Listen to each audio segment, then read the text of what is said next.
ABP news पर हाजिर हूं मैं रुमाना। इस साल खान 5 राज्यों के विधानसभा चुनाव पर सबसे बड़ा चुनावी शो ऐलान जंग देख रहे हैं आप।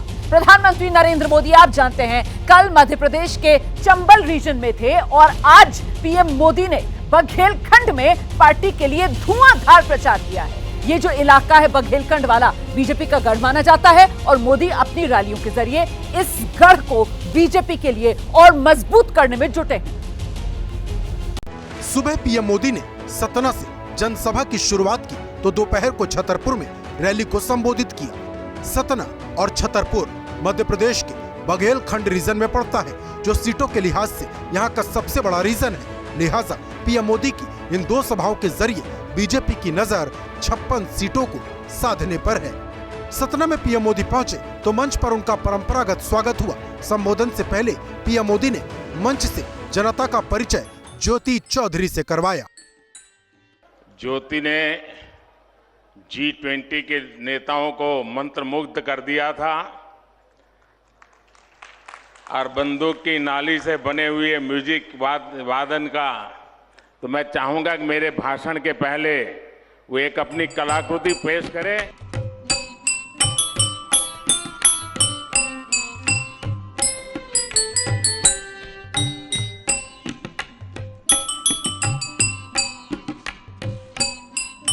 ज्योति के संगीत से मंत्रमुग्ध पीएम मोदी भी अपने आप को रोक नहीं पाए और धुनों के साथ अपने हाथों से ताली बजाते रहे। ज्योति बघेलखंड रीजन के मेहर की रहने वाली हैं और मेहर नाम से ही प्रसिद्ध बैंड का हिस्सा भी हैं, जो भारतीय शास्त्रीय परंपरा के लिए विश्व प्रसिद्ध है।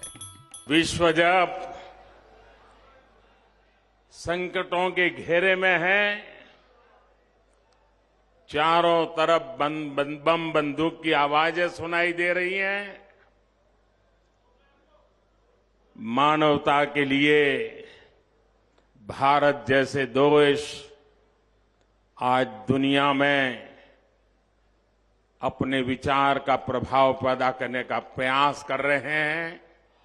ऐसे समय सतना की धरती से एक ऐसी ज्योति निकलती है जो बंदूक की नाली से संगीत के सुर निकालती है। ज्योति की धुन के बाद पीएम मोदी ने मंच से चुनावी तराना छेड़ा, कांग्रेस को निशाने पर लिया, अपने काम की लंबी लकीर खींची और साथ में सनातन के तार भी जोड़ दिए। कांग्रेस के राज में चारों तरफ ऐसा भ्रष्टाचार था कि गरीब के पक्के घर का सपना चकनाचूर हो जाता था। भाजपा सरकार ने देश के गरीब के इस सपने को पूरा करने के लिए दिन रात एक कर दिया है। इसके बाद पीएम मोदी छतरपुर पहुंचे। सतना से करीब 144 किलोमीटर दूर जाने के बावजूद पीएम मोदी के तेवर कांग्रेस पर नरम नहीं पड़े। कांग्रेस के नेता अपने विदेशी दोस्तों को अगर कभी दिल्ली से बाहर ले जाते थे तो क्या दिखाते थे? याद करना, ये मीडिया वाले तो पुराना तुरंत निकाल करके रख देंगे। ये कांग्रेस के नेता अपने विदेशी दोस्तों को भारत की गरीबी दिखाने के लिए ले जाते थे। सोने का चम्मच लेकर पैदा हुए कांग्रेस के नेताओं के लिए गरीब एक टूरिज्म बन गया था। सतना से लेकर छतरपुर तक पीएम मोदी के ये सियासी बाढ़ बघेलखंड की 56 सीटों को साधने के लिए छोड़े गए हैं, क्योंकि एमपी की सत्ता को बचाने के लिए बीजेपी को अपना गढ़ बचाना होगा। 2018 में 56 सीटों में से बीजेपी को 38 सीट मिली थी, जबकि कांग्रेस को सिर्फ 16 सीट मिली थी, जबकि 2 सीट अन्य के खाते में गई थी। बघेलखंड में भारी लीड के बावजूद 2018 में बीजेपी सत्ता से बाहर हो गई थी। अगर बघेलखंड में बीजेपी को नुकसान हुआ तो बीजेपी के लिए सत्ता की राह मुश्किल हो सकती है और इसीलिए बघेलखंड में मोर्चा पीएम मोदी ने संभाला है। आज पीएम ने सतना और छतरपुर में रैली की। 8 नवंबर को पीएम ने दमोह में सभा की और 7 नवंबर को सीधी में थे। एक तरफ बीजेपी अपने गढ़ बघेलखंड को मजबूत करने में जुटी है तो दूसरे रीजन को भी मजबूत करने की कोशिश जारी है। इस फहरिस्त में पीएम छतरपुर के बाद नीमच पहुंचे, जो मालवा रीजन में पड़ता है। तो एक तरफ प्रधानमंत्री नरेंद्र मोदी हैं जो मध्य प्रदेश बघेलखंड में बीजेपी के लिए चुनावी बैटिंग कर रहे हैं और दूसरी तरफ कांग्रेस के लिए भाई बहन की जोड़ी। जी, राहुल गांधी ने चंबल और महाकौशल में धुआंधार प्रचार किया। बहन प्रियंका गांधी ने बीजेपी के खिलाफ बघेलखंड में हुंकार भरी। मध्य प्रदेश में 2018 का इतिहास दोहराने के लिए भाई बहन की जोड़ी मैदान में है। राहुल गांधी और प्रियंका गांधी ने अलग अलग मध्य प्रदेश के 4 इलाकों में रैली कर कांग्रेस के पक्ष में माहौल बनाने की कोशिश की।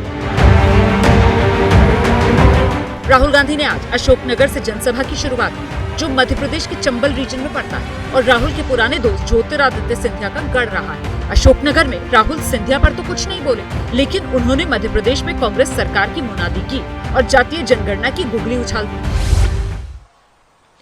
कांग्रेस पार्टी यहां जीतने जा रही है। मैं यहां आपसे आता हूं, वायदे करता हूं, मैं वायदे पूरे करता हूं। पिछली बार मैंने आपसे कहा था, मैं आपको झूठ नहीं बोलता हूं, पिछली बार मैंने आपसे कहा था, देखिए किसानों का कर्जा माफ हो जाएगा। कर्जा माफ हमने पहली कैबिनेट मीटिंग में कर दिया। 15 लाख रुपए का वायदा नरेंद्र मोदी जी ने आपसे किया, हर बैंक अकाउंट में 15 लाख रुपए आएगा। हो गया पूरा क्या? जिस वक्त राहुल चंबल में मध्य प्रदेश जीत का दावा कर रहे थे, उस वक्त बहन प्रियंका बीजेपी को उसके मजबूत गढ़ बघेलखंड में चुनौती दे रही थी। कांग्रेस उम्मीदवारों के पक्ष में माहौल बनाने के लिए प्रियंका पहले सतना के चित्रकूट पहुंची और फिर रीवा गई, जहां से उन्होंने बीजेपी पर महंगाई और बेरोजगारी के तीर चलाए। देखिए, कल मैंने खबरों में देखा था, कहीं पे लिखा था कि अब विंध्य के जो लोग हैं वो भाजपा से ऊब चुके हैं। सच है कि नहीं? है? लग तो रहा है। क्यों ऊब चुके हो? 18 साल से तो इनकी सरकार ला रहे हो।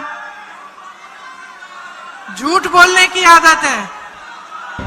प्रियंका बघेलखंड रीजन में बीजेपी को नुकसान पहुंचाने की कोशिश में लगी। राहुल गांधी चंबल के बाद महाकौशल पहुंचे। जबलपुर में राहुल ने रोड शो के जरिए जमीन पर कांग्रेस की ताकत दिखाई। चंबल से लेकर बघेलखंड और महाकौशल रीजन में भाई बहन की जोड़ी जोर लगा रही है, लेकिन जनता किस पर मुहर लगाएगी, इसका पता 3 दिसंबर को सबसे पहले एबीपी न्यूज पर चलेगा। वैसे मध्य प्रदेश में बीजेपी के लिए जो सबसे कमजोर गढ़ है वो चंबल वाला इलाका, लेकिन इस बार सिंधिया के सहारे बीजेपी चंबल के सियासी बीहड़ को पार करने की जुगत में लगी है। सिंधिया ने इस इलाके में अपने समर्थकों को टिकट दिलवाए हैं और उनके प्रचार में पसीना बहा रहे हैं। ग्वालियर भी ऐसी ही एक सीट है। ग्वालियर के किले के पास के मोहल्लों में बैंड बज रहा है और बीजेपी के उम्मीदवार प्रद्युमन सिंह तोमर कार्यकर्ताओं के साथ वोट मांग रहे हैं। 2018 में तोमर कांग्रेस से जीते थे, इस बार बीजेपी के उम्मीदवार हैं। सिंधिया का ये इलाका है और तोमर भी सिंधिया कैंप से आते हैं, लिहाजा सिंधिया के गुण गा रहे हैं। सिंधिया जी का प्रभाव था इस पार्टी में आने के बाद कितना बढ़ा है घटा है? देखिए, भारतीय जनता पार्टी का प्रभाव पूरे देश में बढ़ा है माननीय नरेंद्र मोदी जी के नेतृत्व में। यहाँ पे माननीय श्रीमंत सिंधिया जी का अपना एक जनाधार है, वो जनाधार बरकरार है और मजबूत है। प्रद्युमन 2008 में कांग्रेस के टिकट पर पहली बार जीतकर विधायक बने।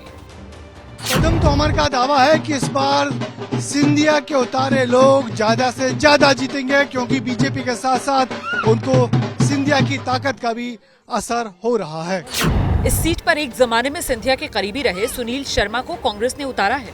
गली गली और घर घर जाकर सुनील शर्मा भी अपने लिए वोट मांग रहे हैं। सुनील दावा कर रहे हैं सिंधिया के साथ गए लोग गद्दार हैं और जनता सबक सिखाएगी। मैं ग्वालियर विधानसभा का बेटा और भाई, तो पूरा परिवार मेरा चुनाव लड़ रहा है और इन धोखेबाजों को सबक सिखाएगा जिन्होंने जनादेश का अपमान किया। चंबल रीजन में विधानसभा की 34 सीट है। 2018 में कांग्रेस को 26 और बीजेपी को सिर्फ 7 सीट मिली थी। कांग्रेस बीजेपी में 19 सीट का फासला था। तब सिंधिया कांग्रेस के साथ थे, अब बीजेपी के साथ हैं, लिहाजा उनके कंधों पर बड़ी जिम्मेदारी है। सिंधिया इलाके में पसीना बहा रहे हैं, छोटी छोटी सभाएं कर रहे हैं और भावुक अपील के साथ हर वो दाव चल रही हैं जिससे चंबल में बीजेपी का कमल खिल सके। ग्वालियर में सिंधिया राज घराने का जयविलास पैलेस है। इस पैलेस की गिनती देश के वैभवशाली महलों में होती है और आजादी के बाद से ग्वालियर चंबल इलाके की राजनीति इस महल से ही चला करती थी। मगर 2023 के इस चुनाव में इस महल के सामने बड़ी चुनौती है कि कैसे अपने गढ़ को बचा कर रखा जाए, क्योंकि पहले इस महल में बीजेपी कांग्रेस दोनों के बड़े नेता रहते थे, मगर ज्योतिरादित्य सिंधिया के पाला बदलने के बाद से अब बीजेपी की सत्ता ही इस महल से चल पा रही है। सिंधिया ने अपने 1.5 दर्जन लोगों को चुनाव में बीजेपी का टिकट दिलवा तो दिया, लेकिन जीत की राह बहुत आसान नहीं। क्योंकि अगर उनके पॉकेट में वोट होंगे, ताकत होगी विधायकों की, तो निश्चित तौर पर भारतीय जनता पार्टी में वो वह स्थान रख पाएंगे जो स्थान कांग्रेस में उनके पास था। तो ये असली चुनौती उनके पास है। और सिंधिया जी कांग्रेस में आने के बाद से, छोड़ने के बाद से, बीजेपी के आने के बाद से लगातार उनको अपनी चिंता पता है। इस इलाके में बीजेपी को जिताने के लिए प्रधानमंत्री ने भी 8 नवंबर को रैली की। बीजेपी ने राजपूत जाति से आने वाले अपने केंद्रीय मंत्री नरेंद्र सिंह तोमर को भी इस इलाके में विधानसभा चुनाव में उतारा है। वैसे आपको बड़ी दिलचस्प जानकारी देती हूं, वो ये कि मध्य प्रदेश की जो नर्मदापुरम सीट है, वहां पर आप कह सकते हैं कि प्रदेश का सबसे रोचक मुकाबला हो रहा है, क्योंकि यहां बीजेपी और कांग्रेस के टिकट पर जो 2 उम्मीदवार आमने सामने हैं, वो दोनों भाई हैं जो एक दूसरे के खिलाफ चुनाव मैदान में है। दोनों भाइयों का कहना है कि ये चुनाव जो है वो उनके लिए मजबूरी बन गया है।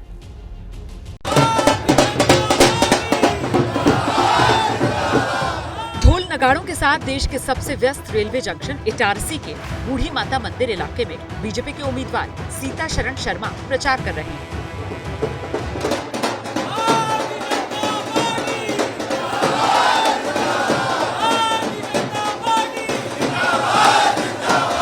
नर्मदापुरम सीट से 4 बार के विधायक शर्मा विधानसभा अध्यक्ष भी रह चुके हैं। इस बार मुकाबला कांग्रेस के उम्मीदवार गिरिजा शंकर शर्मा से है, जो उनके बड़े भाई हैं। इसमें भारतीय जनता पार्टी जीतेगी और भारतीय जनता पार्टी के प्रत्याशी के रूप में मैं जीतूंगा। कि 20 साल से जीत रहे हैं तो दिस इज ए क्रेडिट। ये हमारा क्षेत्र की जनता का मेरे ऊपर और हमारे परिवार पे ये भरोसा है, हमारे कार्य पद्धति पे ये भरोसा है, हमारे आत्मीय संबंध पूरे क्षेत्र भर। सीता शरण के भाई गिरिजा शंकर 2 बार बीजेपी से विधायक रहे। ब्रजेश राजपूत से बातचीत में गिरिजा शंकर कहते हैं, भाई से भाई को लड़ाने के लिए बीजेपी जिम्मेदार है। हम बिल्कुल साफ बातों पर चुनाव लड़ रहे हैं। इस सरकार ने 19 साल में क्या क्या नुकसान किया है मध्य प्रदेश का, मध्य प्रदेश की जनता का, प्रत्येक वर्ग का। जनता पार्टी ने भी जब गलत किया है, बेईमान लोगों को महत्वपूर्ण टिकटें दी हैं। सीता शरण शर्मा 5 बार यहाँ से विधायक चुने गए, जबकि गिरिजा शंकर शर्मा 2 बार जीते। 1990 से लगातार इस सीट पर बीजेपी जीती है। और सबसे बेहतर लिखने वाले अमृतलाल बेगड़ बताते हैं कि नर्मदा अपने शास्त्रीय रूप में नर्मदापुरम में बहती है। नर्मदापुरम का ये शांत जल जरूर है, मगर इस बार लोगों के मन में बेचैनी बहुत है। बेचैनी इस बात की कि पिछले 20 साल से नर्मदापुरम में एक ही परिवार के लोग जनप्रतिनिधि बनते आ रहे हैं। इस बार भी बीजेपी या कांग्रेस दोनों ने उसी परिवार के लोगों को आमने सामने खड़ा कर दिया है। ज़्यादा वो साफ सफाई नहीं रहती है, वो विकास के नाम पे बिल्कुल वैसी है। डेवलपमेंट तो काफी हुआ है, डेवलपमेंट हुआ है, क्या जो आज तक नहीं हुआ वो बहुत कुछ हुआ है। जैसा 20 साल पहले शहर था, आज भी वही स्थिति में ही शहर है। नर्मदा नदी किनारे बसे इसी विधानसभा सीट पर सबसे ज्यादा ब्राह्मण वोटर हैं और यहाँ के ज्यादातर विधायक इसी जाति से रहे। जानकार मानते हैं कि क्षेत्र में सक्रिय रहने का फायदा सीता शरण शर्मा को मिलेगा। नर्मदापुरम की स्थिति ये है कि 2 भाई आपस में चुनाव लड़ रहे हैं, एक कांग्रेस से और एक बीजेपी से। परंतु जो कांग्रेस से चुनाव लड़ रहे हैं उनको लंबा समय इस क्षेत्र को छोड़े हुए हो गया है, और उनके जो भाई हैं दूसरे डॉक्टर शर्मा, उनकी पकड़ अभी क्षेत्र में है। चुनाव में जीत हार किसी की हो, विधायकी पर कब्जा परिवार का ही रहेगा। मध्य प्रदेश में वोटिंग 17 नवंबर को है, नतीजे 3 दिसंबर को सबसे तेज आप एबीपी न्यूज पर ही देखेंगे। सीधे आपको छत्तीसगढ़ लेकर चलते हैं, जहां इस वक्त अमित शाह रायपुर में रोड शो कर रहे हैं। तस्वीरें सामने आ गई हैं, तस्वीरें आपको दिखाते हैं अमित शाह की रोड शो।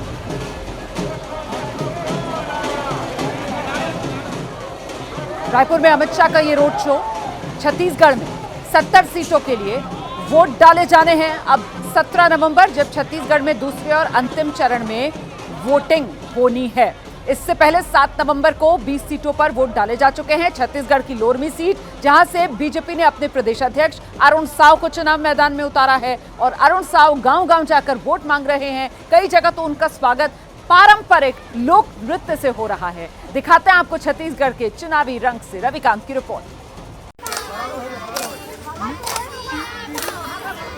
छोटी छोटी बच्चियां स्वागत के लिए पारंपरिक लोक नृत्य कर रही हैं।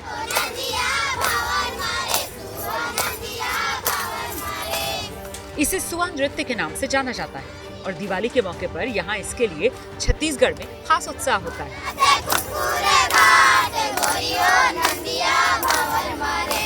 ये तस्वीरें छत्तीसगढ़ के लोरमी की हैं, जहाँ से बीजेपी के उम्मीदवार अरुण साव हैं। अरुण साव प्रचार के लिए जब यहाँ पहुंचे तो उनका इस तरह से स्वागत हुआ और फिर उन्होंने अपने ही अंदाज में वोट की अपील की।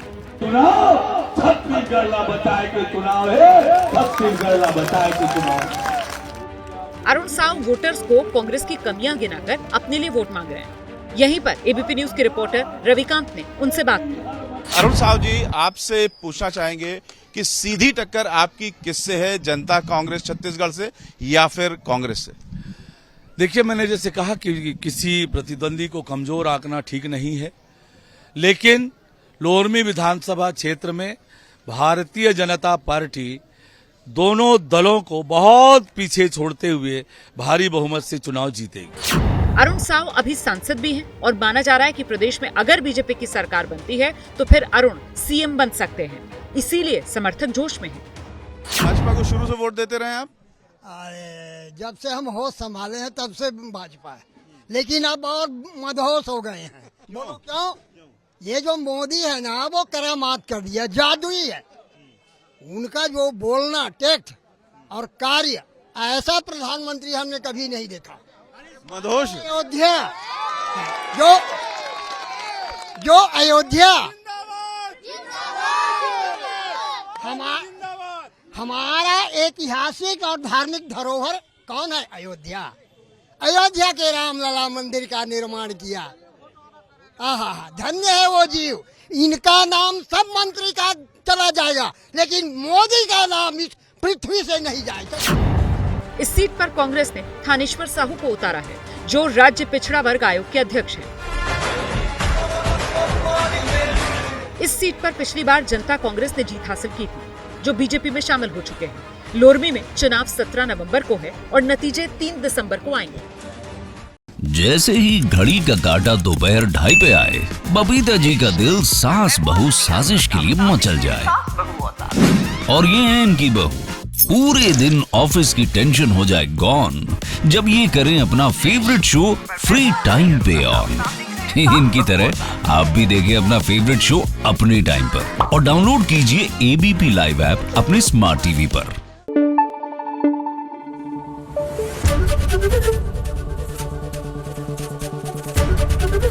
एबीपी न्यूज आपको रखे आगे।